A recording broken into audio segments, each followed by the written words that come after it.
Romania is a country nestled in the heart of Europe, like a hidden gem waiting to be discovered.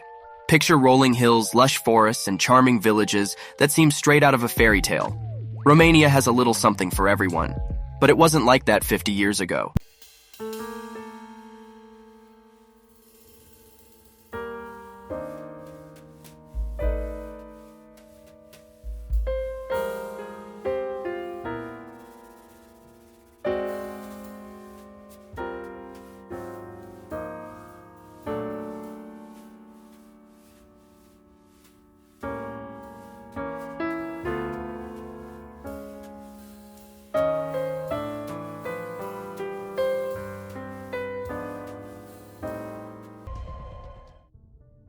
Let's travel back in time to Romania during the days of communism.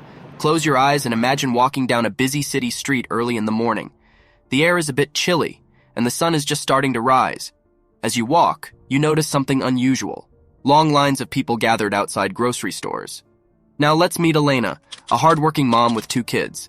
She's one of the people standing in line, patiently waiting for the store to open.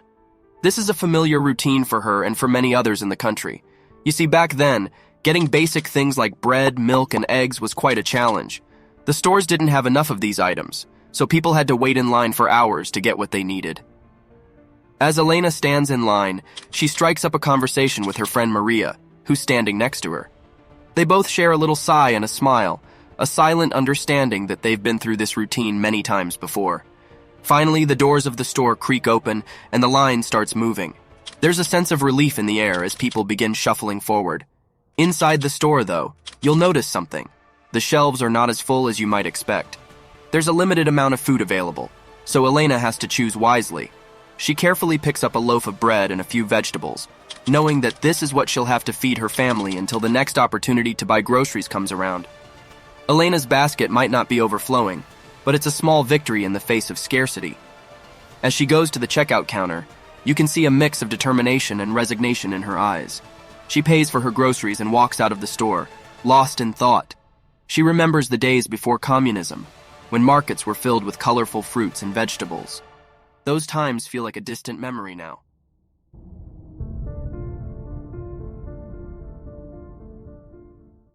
In the realm of media, the government held a tight grip on information. State-controlled newspapers, television, and radio were the main sources of news, and they were meticulously curated to portray the regime in a positive light.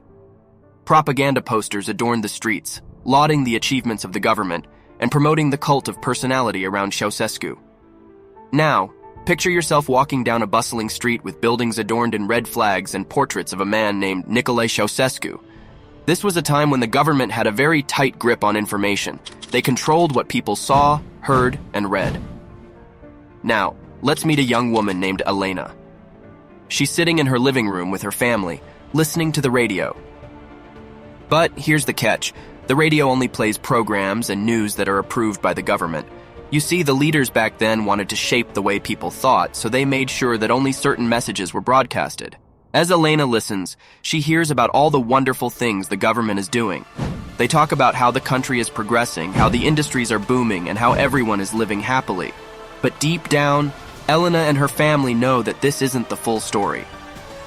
One day, Elena picks up a pen and paper and starts writing a story of her own.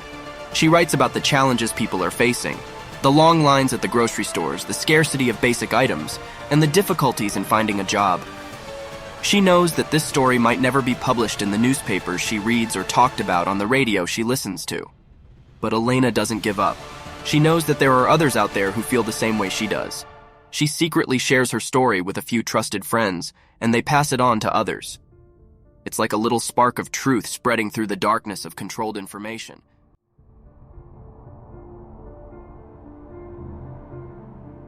Speaking of which, the image of Nicolae Ceausescu was ubiquitous.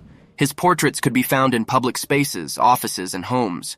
The state portrayed him as a beloved leader and a fatherly figure who cared deeply for the nation. However, this image contrasted starkly with the lived realities of many citizens. So back in the days of communism in Romania, there was this fascinating thing called the cult of personality. It's like a tale of how one person's image took over everything: posters, billboards, even people's thoughts. Imagine walking down the streets of Bucharest and you can't help but notice that everywhere you look, there's a picture of this man, Nicolae Ceausescu. I mean, his face is practically everywhere. It's like he's watching over the city. People used to joke that you could hardly find a spot without his portrait. Now let's talk about Ceausescu himself. He was the leader of the country, and the government wanted everyone to see him as this larger-than-life figure. They'd put up these massive posters showing him confidently striding forward, looking all determined. It was like they were trying to show that he was leading the nation towards a glorious future. But wait, it didn't stop there.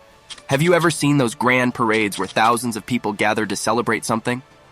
Well, Romania had its fair share of those too. But guess who was always at the center of attention? Yep, you got it, Ceausescu. It's like he was the star of his own show and people were expected to show their devotion by cheering him on. And here's the kicker.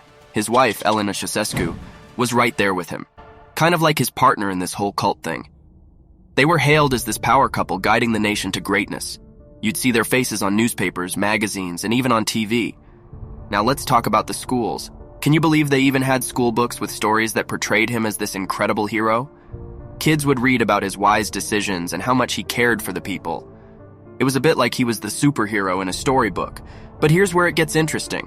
While all this image building was going on, life for regular people was quite different. You know, the long lines at the grocery stores, the struggles to find basic things like meat and milk. People had to deal with these challenges while being bombarded with images of Ceausescu's greatness.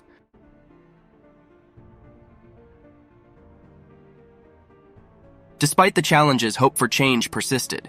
The desire for personal freedoms and a better life never wavered. The resilience of the Romanian people in the face of adversity showcased the power of the human spirit to persevere even in the darkest times. Across the country, people were quietly connecting, sharing stories and discussing their frustrations.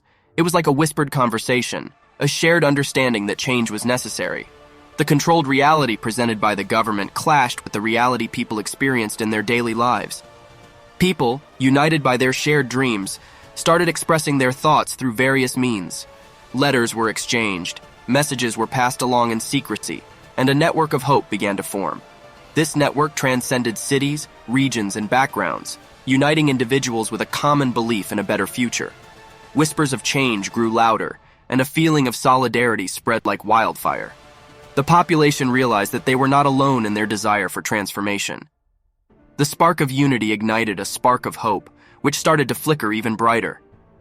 As time passed, the collective yearning for change reached a tipping point. Protests and demonstrations erupted across the nation. The people stood together, voicing their demand for a brighter future. The government's grasp began to weaken as the voices of the population grew stronger. In December of 1989,